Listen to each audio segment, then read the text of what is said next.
All right, what's up, y'all? Welcome back to Beyond the Court. I got my guy B. Ellis on today to rebut some of the things that we were talking about yesterday in regards to specifically Nas's top 5 one-on-one. So I want to give you an opportunity to, rebut some of those claims that he made. I want to talk about the trenches and define that and define how we're valuing one-on-one basketball, because there was a lot of comments saying that, it's ludicrous that Friga is not top 3. We're going to talk about your take with that. So I want to give you the floor, though. You also want to make an argument for Tay in the top 5? I wouldn't have Tay top.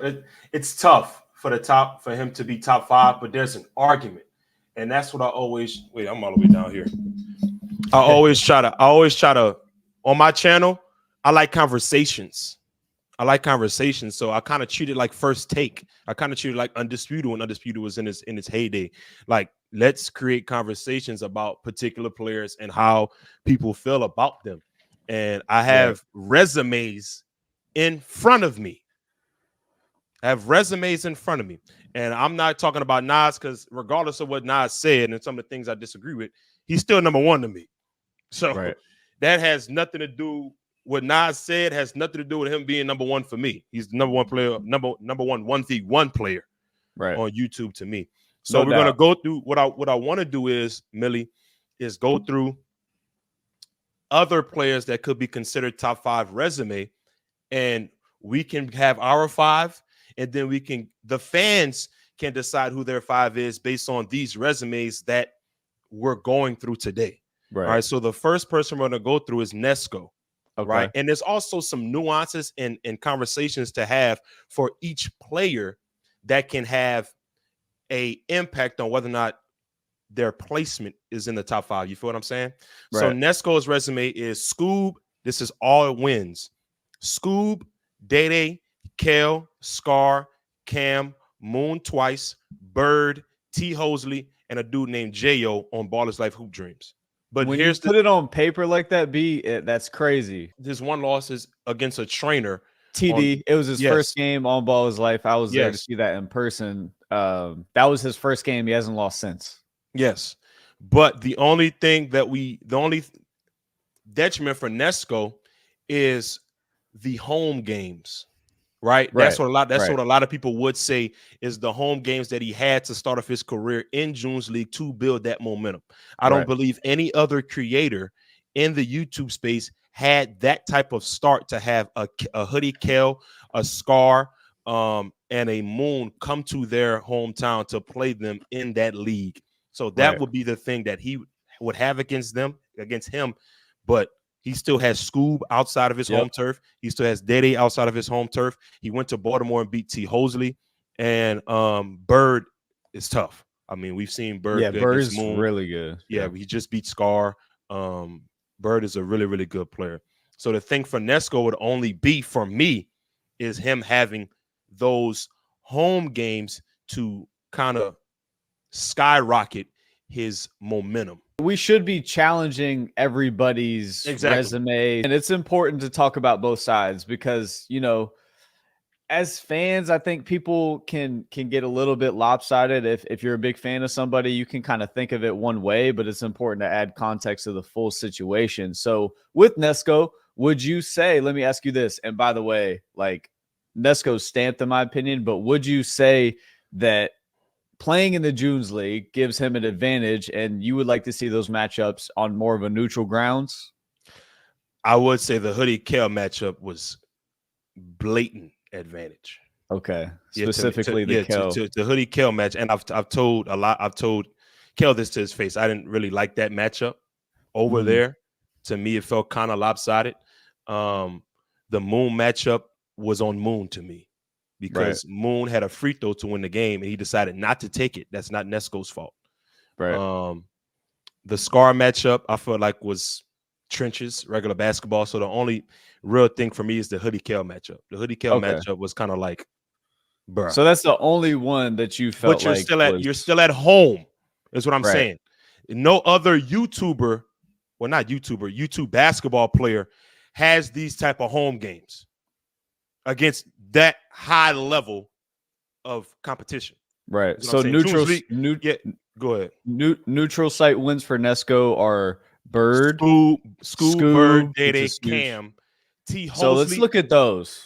Oh And T. man, Hosley is an away game. T. Hosley to me, and I know that y'all love Scoob. Scoob is a great player, but when I watched the T. Hosley game, that's when I was like, stamp it. That was the stamp Stamp moment it. for you. For me, the stamp moment was against Scoob. That was a stamp moment for me, even though we were already taking Nesco really serious before then. But so even the neutral site wins for Nesco. I mean, that resume is crazy in itself. Yes. So like, but we gotta see it both ways. We gotta see where he had an advantage. Home games are advantages for anybody, right? Yes. But then the fact that he went in, did it in a away environment, and then also on neutral sites, he's full, in my opinion. His resume is full. And the thing is, he beat Moon on June's League, but he also got the best of Moon in that same period in that Nesquick event as well. Right. He beat Moon. So it's hey, it is what it is at that point. So to me, obviously the home games give a little bit of an advantage, as it would for everybody. But to me, the KLW is the only one I'm like, bro. Like, I feel like Kel needs to, when Kel gets healthy, he needs his opportunity to play Nesco again on next chapter or Pennsylvania. Fair enough. That's fair. That's fair. And that's the only game that you're really pointing out. So that's the only game I'm really pointing out. The Moon won in June's League. Moon had the game. Yeah. Moon had the game. And I texted Moon and I talked to him about it. You got to take that free throw. Because it's not Nesco's job to be like, oh no, you take the free throw. We know Moon though. Yeah, he has high level character, and sometimes very high level character. Sometimes that loses games. Unfortunately, high level. I love Moon, man, but that's Moon. Nesco's resume. Fans, let us know how you feel about it in the comment section, bro. We're just here to dissect and give you guys the ultimate truth. Now, the next person, Millie, I want to break down is Uncle Scoob. Uncle Scoob is like, I kind of compare this to battle rap, bro. Uncle Scoob is like, he just goes everywhere. He's like Tay-Rock. I think Moon and Uncle Scoob are like Tay-Rock to me. They go everywhere. They play everybody. They don't give a damn. So Scoob resume so far, and this is over the last 2 years, a year and a half. I didn't go all the way back 4 or 5 years, 3 years, whatever it was, unless you want to count the Hezzy God win 3 years ago. Cool. Kentucky, just went to Louisville, won that game, came back and won. Lost to Nesco, beat Ja in North Carolina, beat JT on Hoop Dreams, beat Cam on Off the Dribble, beat Malcolm twice, lost to Kel twice. It's a dude named Jesso. I forgot where he's from. Really good win, though. He was a good player. Beat Mike, beat Dizo, beat Scar. Lost to Rob, obviously, New Jersey. He went to New Jersey, played a really good player. He beat a guy named Zell, really good guy. Ohio State guy in Baltimore, he beat Brooklyn. He went to Brooklyn and won. Like, he's going everywhere, bro. D Bones, he lost to D Bones. Yep, beat Ty Glover. He lost to a guy named Jay in Louisiana. Beat a guy named Pancho in Louisiana. Somebody named Coop. I forgot where he's from. That was a good one as well. And beat a guy named Greg. Now, if you guys know about Greg, that's some history.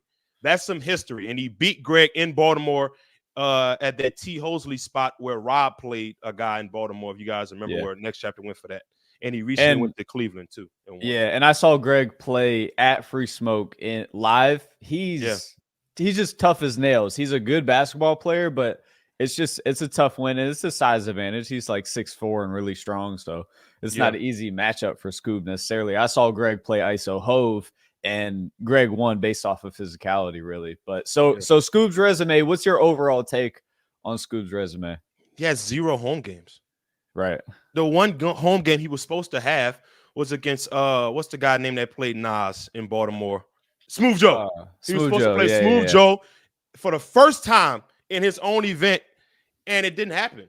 He has 0 home games. So to me, like, Scoob is a pillar. To me, he's definitively top 5, argument for top 3, in my opinion. But just the Kale losses hurt him. I feel like the Nesco loss, even though it's 1 point, it hurts him. I don't really care about the loss in Louisiana, to be honest with you. But I wish I could see Scoob against a Frigga, Scoob against a Nas, which we're going to see September 27th to really tell me a lot more. But B, I want you to go through the rest of these resumes because you've taken the time to research it, and then I also want to get your direct take to Nas's top 5. Yeah. And then I want to talk about just your opinion on the trenches, how much they weigh into one-on-one basketball, how much they should weigh in, and like if they weighed in too much for Nas's top 5 in your opinion. So give me the rest of the resumes, and then we'll get into your reaction to Nas's top 5. All right, cool. So we got Rob, obviously beat Scar, beat Dede, beat Scoob, won in Atlanta, beat a guy named Elijah in Rhode Island, if you remember. BJ in Baltimore won, and he beat Kel in his first appearance. And then we got ISO Tay. He won in Charlotte, won in Atlanta, beat Keyshawn. Keyshawn's good. Beat Fredo, beat Mike, beat Nori, lost to Frigga, lost to Walt twice, lost to a guy named Jason in Pennsylvania. Then he beat him on his channel, beat Island Boy Q, beat Moon, and he just recently won on More Than a Run against a guy named Josh. And then we have Frigga, beat Tay, beat BJ. Yeah. I don't know if that's swept under the rug, but he beat BJ. Huge. That's a top win for him. Beat Burke, won in Minnesota, beat Moon, lost to Moon, beat a guy named Octavio in Rhode Island, beat Rod, beat Nas, beat Jace in Pennsylvania, lost to Simba, and lost to Isaiah Rivera in Richmond, Virginia. And I also have Moon, because I know some people have Moon in their top 5. Minnesota, he beat T. Hosley twice, one time in Baltimore. Yep. A million view. Iconic video. Beat Bird, won in Memphis, lost to Nesco twice, lost to Fonby, beat Fonby, lost to Scoob, beat Scoob, 1v1 in China to 100 points. I'm counting it. I don't care. It's iconic. Yep. Won in North Carolina, beat Dede twice, beat B-Hawk, lost to Nas, lost to D-Bones, lost to Tay, lost to Frigga, beat Kel twice, lost to Malcolm, beat Will Tunin, lost to Will Tunin. Just loaded with games. Just loaded with games. Plays so many games. Loaded with games. So let's go into your top 5, and then I want you to then react to. And also, let's lay the criteria for your top 5. Is it how much of it is resume win-loss base, and then how much are you of an eye test guy for the top 5? I'm gonna give you my top 5 first. 1 Nas, 2 Frigga. Bro, to me, Nesco and Scoob are tied. Okay. Because they both had. I don't like the win loss. It's like one of those win losses when Scoob lost to Nesco. It's like one of those things to me. It's like, all right, like they were at 14-14, Millie, for like 20-30 minutes. Like, to me, it's just like, okay, somebody got to score and win.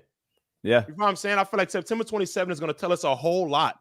But to me, they're tied for 3. And then 4 for me will be Rob. And then 5 for me, it's close between Moon and ISO Tay. And I will probably go, it's tough. I'll probably go ISO Tay because he beat Moon. Mm-hmm. And then next will be Moon. So who's getting bumped out? ISO Tay would get bumped out if I had to.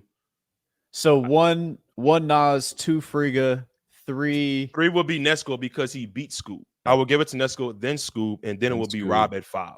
Rob at 5, right? Then it will be Rob at 5. And then your next 2 for that next person that's just on the fringe of bumping in would be Tay and Moon. Would be Tay and Moon. Okay.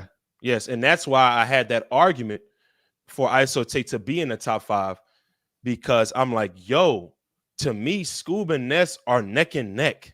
Like, it's like 3A, 3B to me. It's not 3 and 4. Their skill sets or their resumes aren't that far apart to where you could definitively say he's 3, he's definitively 4. And their 1v1 was that close to me. Right. That's how I really feel about it. But for me, the trenches aspect, Frigga been playing in the trenches his entire YouTube career. Yeah. Like, what are we talking about? Also, I think looking back at the conversation yesterday, I think that I want to get your definition on the trenches, because Nas's perspective, and it's his opinion for the rankings and how he values what he values. But I think that even for the channels that play in the trenches and stuff like that, the energy is phenomenal. I don't think anybody's going to disagree about that. And I understand that it's you have to have a certain mentality to succeed in that environment. But also, I think the biggest thing is that we just give the players a clean floor to play on, 1. So space, right? And then 2, reffing. You know, how do we ref that? how they've done a pretty good job to me, but as long as there's no clear advantage, you only pointed out one game with Nesco versus Kel. Other than that, you're cool with the refs in the trench environments? Well, the thing is, it's being ref the same way on both sides. Right. So I mean, both guys are being able to. That's what I mean. We know they ref it more physically, but in terms of it's an even playing field. That's the biggest thing for me. Well, to me, the difference between the trenches is the foul count. The foul count to get to a free throw. It's 5-3-3 rule on a lot of them. I mean, Nas's 1v1 tour is 5-3-3 rule. I don't give a damn about the crowd. What are we talking about? Well, when we talk about the crowd, it's just important that we just give the players space to play, because Nas I'm bringing this up because Nas values your ability. His rankings are also tied in with your ability to overcome and play in those tight spaces as well. Is that he gives more credit to that. My perspective on it is I think you keep the trench environment, like whatever you want to do, whatever you want to call it. All right, here's my question. But just space the floor out so they're playing clean basketball, because it's still basketball. And they need to be able to show their skill sets to the highest level, in my opinion. That determines, and that's how we can accordingly rank and fairly rank the best players. I mean, is June's League is classified as trenches, right? Yeah, but last video, go ahead, B. My question to you is, I just watched Scar versus Bird, and with nobody in the way, he did a great job. And it's classified. Their brand is trenches. Their brand is trenches. I think he may have gotten some advice. I don't know why he changed it, but he got people out of there. And I thought the product was better because of that. I watched that game. I watched Scar, or I just watched Fombi versus some G League guy, and yeah, it was just enjoyable. Like it was. So are we saying and you still have the energy? Are we saying Frigga can't thrive in a trenches environment? That's where I disagree with Nas. His take is, and what he said in the conversation yesterday, is that he just has to see it because he felt like Frigga hasn't. But you could also make the argument that Frigga has been everywhere. He just hasn't played in certain leagues, but that doesn't mean he hasn't been in those environments. And go ahead, B. This is really your rebuttal. I want to give you. I need to know the definitive difference between trenches and what Frigga does. Seriously, we just watched the Minnesota 1v1. So the difference between trenches and what Frigga does is that the crowd gives you less space to operate. That's the difference. That's the only thing I can think of, because if you take that aspect away, Frigga has played in the trenches. He just hasn't played in the 101 where there's no space. He's played in the trenches. But this is my thing. Nas thrives everywhere. Yeah. So I don't know where this obsession with that type of gameplay came from with him. Nas could go play in the Big Three. And next chapter, and also June's League. But I don't so I don't understand where the obsession of that came from. I guess it's an adrenaline rush for him that he's going somewhere and playing. So here's his other argument as well, which I do understand, is that he's going to other places and playing by their rules. Yes. And now does overcome, and he overcomes a lot of adversity within that. And I think that's why he adds that heavily into his criteria, because he feels like not many people can do it like he can. But that's why he's won. That's why he's won. I don't think we can evaluate you can't hinder somebody's ranking because of that, in my opinion. That's Nas's best argument. The argument regarding crowd and pressure when it comes to Frigga is ridiculous. Like I'm not even. I'm not even entertaining the trenches argument. Right. With Frigga, I'm not entertaining it. He's shown time after time his mental is fine. He's never had a mental issue ever. So I'm not entertaining that. Your best argument is saying that you went and you played the homie in Baltimore and you played 11 all ones and you won the game. That's your argument, that you're going to other places and playing by their rules and still getting the win. The argument of Trenches and Frigga is like thrown in the garbage. I'm not even entertaining it. Like, I'm not. So that's really what bumps Frigga down in the rankings for Nas, though. Yeah. Okay. That is this whole thing. So Frigga can't get 11 buckets. Yeah. Yo, that's it. I'm really asking I'm seriously asking because he can't get 11 buckets with somebody saying you're garbage while he's playing. Right. But I'm saying we've seen that.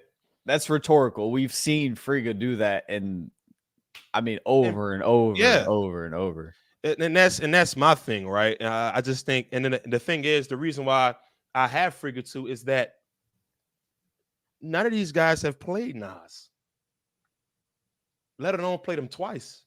Yeah. Frigga has beaten Nas, so how is he not to? Right.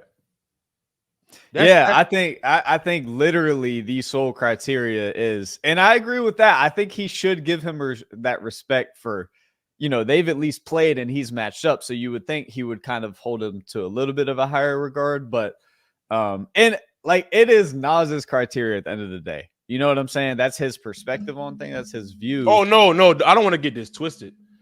I respect Nas to the utmost degree. Yeah. We're here to rebuttal it. Yeah, to rebuttal and give our takes. Yeah, that's all. That's not saying his take is wrong. That's his perspective. Yep. His perspective is his perspective. Mm-hmm. I'm just here to argue because I like arguing. Yeah. I love this stuff and I like debating. But to me, I think the Trenches argument is an aspect, but that's not something I see affecting Frigga. Now, your best argument is saying that you want to see Frigga score 11 buckets, then go to 30. I mean, okay. But, man, I'm sorry. For somebody that has beaten a Isote, a BJ, a Burke, has beaten Nas, beaten Moon. I mean, like, I'm sorry, man. He's number two. He's number two for me. He's number two for me. His resume is good enough. I mean, Nesco's resume is impeccable as well, but I would like to see him against Nas before I put him over Freak, because Freak has beaten the best 1v1 player on YouTube. So you do think that the Trenches aspect does play into your rankings? You just don't think it applies for Frigga?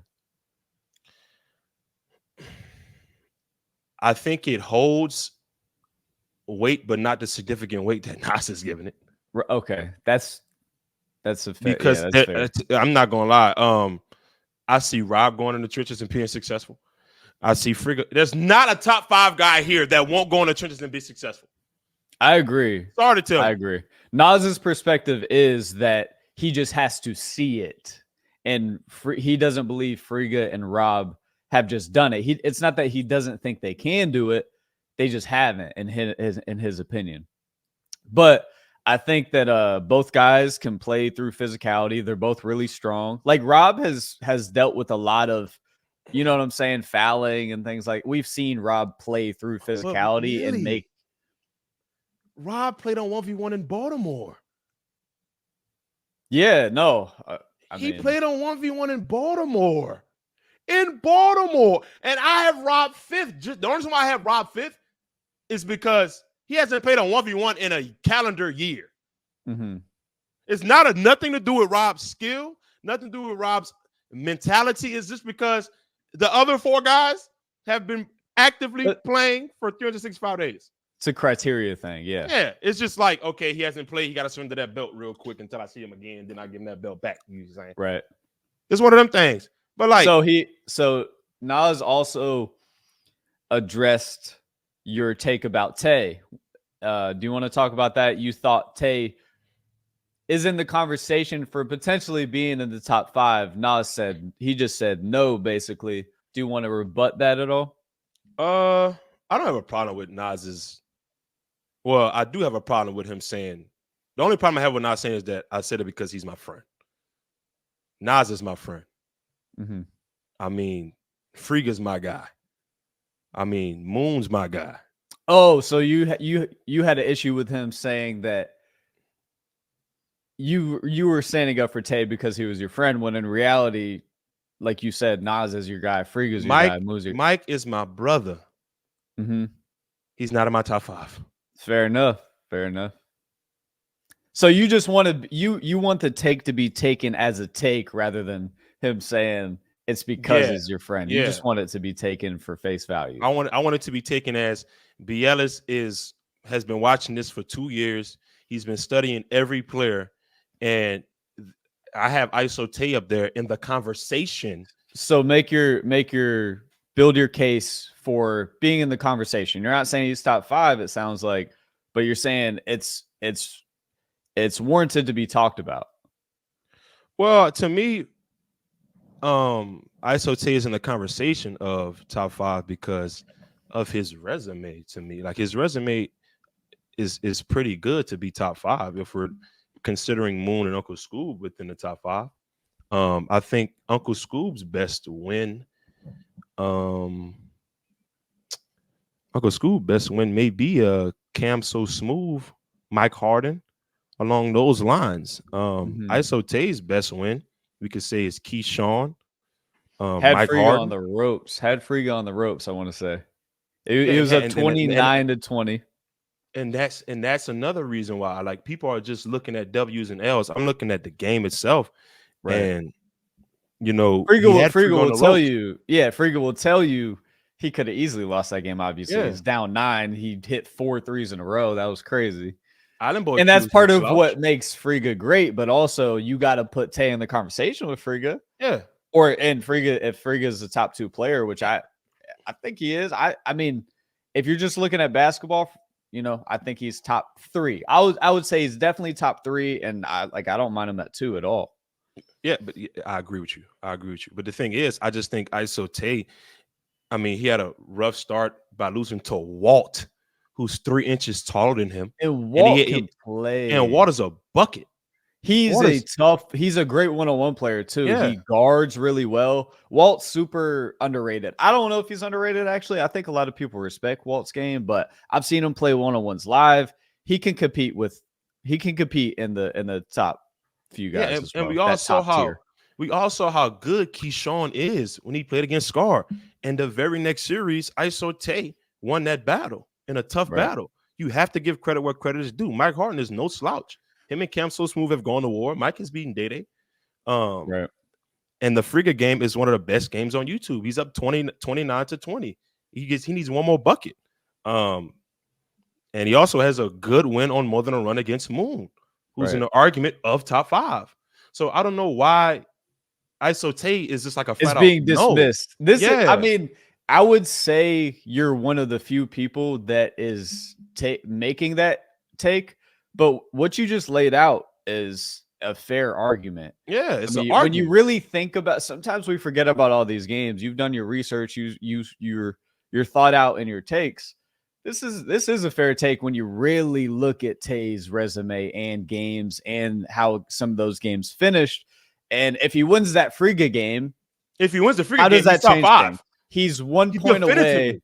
Yeah, he's up 29-20. And I know that you got to finish the game. I understand that, but I think it is maybe we're dismissing him too much. And that's the thing, you know what I'm saying? And that's because Tay isn't boastful. Tay isn't going on live and popping it. Tay isn't popping it after a win. Right. He's not doing that. And then when he loses, it's like he's so skilled and he's so good that you're like, damn, Tay shouldn't be losing this game. But when he wins, it's like, Tay better win. He should win. Yeah. You know what I'm saying? So I think we hold Tay to that standard. And to me, bro, he has the resume. So he's the top one overlooked. Yeah, because to me, his worst. I'm kind of getting on this wave that you're on now with Tay. His worst loss is against Jason in Pennsylvania, and he doubled back last week. I watched the video, and he beat him handily. Yeah, I watched that as well. So, I mean, we're gonna hold Walt twice against him. We're gonna hold Friga against him. I just said there's an argument. If you don't have him top 5, I don't mind you not having them top 5. I'm saying there's a conversation. If I wanted to argue, it's almost like top 5 players in the league.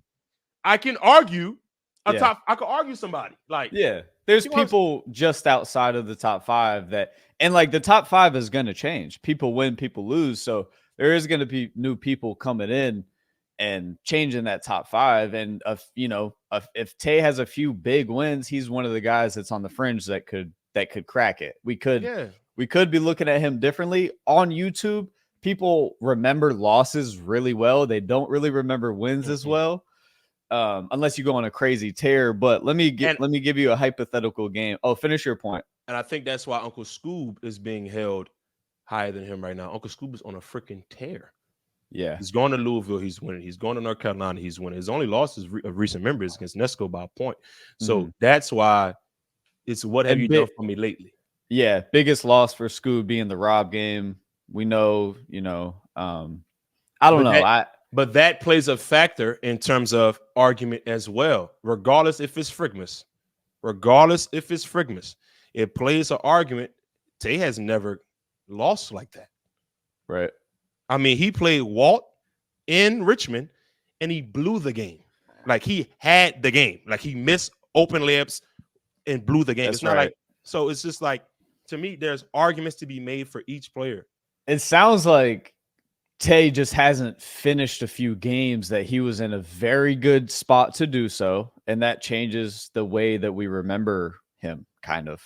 Right? I mean, like you said, the he losses finishes, are louder. Yeah, and if you finish the Walt game there, if you finish the Friga game, and I'm not saying a situation that's like, 60-40, like you're in 90-10, 80-20 situations that you really like you should finish, and he's kind of not finished those. So I think the argument's fair. So you're splitting hairs with the point differentials on some of his not losses. Emotion. Yeah, because it's like the Scoob Nesco game. It's the closeout factor because somebody wins, somebody loses, but also if you watch the Scoob Nesco game, it's a battle and it really is a toss-up matchup. Probably the closest matchup there is right now. Closest matchup within the top 5. Agreed. I mean, they're Nas and Rob close too, though. Nas and Rob would be interesting, back and forth potentially. But let me give you a hypothetical matchup on Tay. How do you think he matches up with Scoob? Tay versus Scoob. How do you think he matches up with him? What are the rules? Game to 13, 3 dribbles, normal refs. So normal style? Normal style, 3 dribbles, 1s and 2s of 13. You have space. It's a normal, clean floor, even playing field. Right now, I will probably give the edge to Uncle Scoob. The ability to make the jab. I love the jab 3, and Scoob can make it at a very, very high clip. Not saying Tay can't win the game. It's probably like a 52-48. I would probably give Uncle Scoob just off the fact that he's a great shot maker and he's a tough shot maker from 3. So I will probably give him the edge, probably like 13-11, 13-12 in a tough game. But it all depends on if Tay can make the 3. If Tay can make the 3, he has a really good chance because he's a better defender than Scoob. He's a better defender than Scoob, but Scoob is a better tough shot maker from 3 than him. And I would take that over the better defender. Yeah, and Scoob has just accrued so much grit and confidence in the few years that he's done this. He's really fine-tuned his game and his ability to win one-on-ones. Like, I wouldn't say Tay is as weathered. I mean, very few people, if anybody, is as weathered as Scoob has been. He's been doing this for longer and more frequent than anybody that we're talking about outside of maybe Friga. Friga's as well, really fine-tuned, and he's gotten like loads better. But yeah, so your top 5, just a review: Nas at 1, Friga at 2. Give me a 3-4 though. You would give the Nesco Scoob Rob. Nesco Scoob Rob. But my top 5 would be 3A, 3B, Rob, Tay. But that's Okay. So that's 6, but I see what you're saying. yeah. Like you know how NFL playoffs on the way. Yeah. But that's me. Yeah. You know what I'm saying? And that's why, you know what I'm saying? That's just how I view a game. That's just It's how unique. It's your perspective. Yeah. But all right, man. Appreciate you coming on, B. Who you got winning as next always. week? I want to say this. Woo! Nesco. Let me tell you something right now. If you win Nesquik Creator Court, go to China. Don't play another 1v1 game. Go to China, go meet Moon Rob, go make you a lot of cheese in China and hang this shit up. You don't need to play no more YouTube basketball. Leave. Go ahead, Millie. Why, B? Elaborate. A legendary. It's Legendary already legendary story. that you're back already. It's legendary if you win this. It's just like 1v1. I don't want to hear shit. Hey, if he wins Nesquik and he does leave or just give it some time, when he gets back, he could get a big bag to play as well. He could create his status that high to where it's like, nah, I need triple what I was getting before. I'm a legend to come out here. Yeah, because his storyline's built out to be the best. If he wins Nesquik, he will complete the story. Yes. His story, if not, his story's not over. Yeah. He's still a legend in my book for the tear plus just the storyline. And he's just a dog. And the way he's been able to persevere, his mindset after, tough times, good times. I like the way he handles himself. So what if somebody like Scoob wins Nesquik? What if Hezzy wins Nesquik? If Hezzy wins Nesquik, this is what I'm asking, I guess. Whoever wins Nesquik, we kind of have to give the number 1 spot in a way. Well, that's because you have 3 of the top 5 players. Yeah, I mean, this is huge. Yeah, like you're just missing missing Rob and Friga in the top 5, but whoever wins Nesquik is number 1. Right. Because think about it, we're seeing the number 3 player going against the number 1 player. Or number 4 player. Number 4 player goes to number 1 player. And we've been waiting on this for a couple of years. It's going to pay a lot of people bills. Millie better react. It's going to pay a lot of you bills. And we get to see Hezzy and Nesco, which I think is a very good first matchup for Nesco. One, interesting, though. Because Hezzy is not going to play no defense. He's going to rely heavily on his offense to win him the game. So Nesco could get going in that type of environment and see what happens. But could that get interesting, though? Because we know Hezzy can score the ball. He can score the ball. And I know how people view Hezzy online, and I understand where they're coming from, but I also know that Hezzy's dangerous.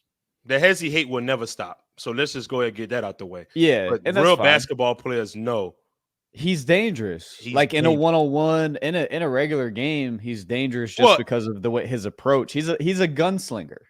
Like, think about it. He played Nas twice. But go back and watch those games. Yeah. Those are good games. Those are down to the wire games. So Hezzy has just as much of a chance to win this as any other player in the Nesquik event. So it could get very interesting on the 27th, bro. Yeah, this event's gonna shake some things up. Yeah, it is gonna decide a lot. And then the potential Nas versus Friga pay-per-view that we got going. Hope that continues to build. We need to see that. That 1v1 is very interesting. Very. Because Frig is better than the last time he played Nas.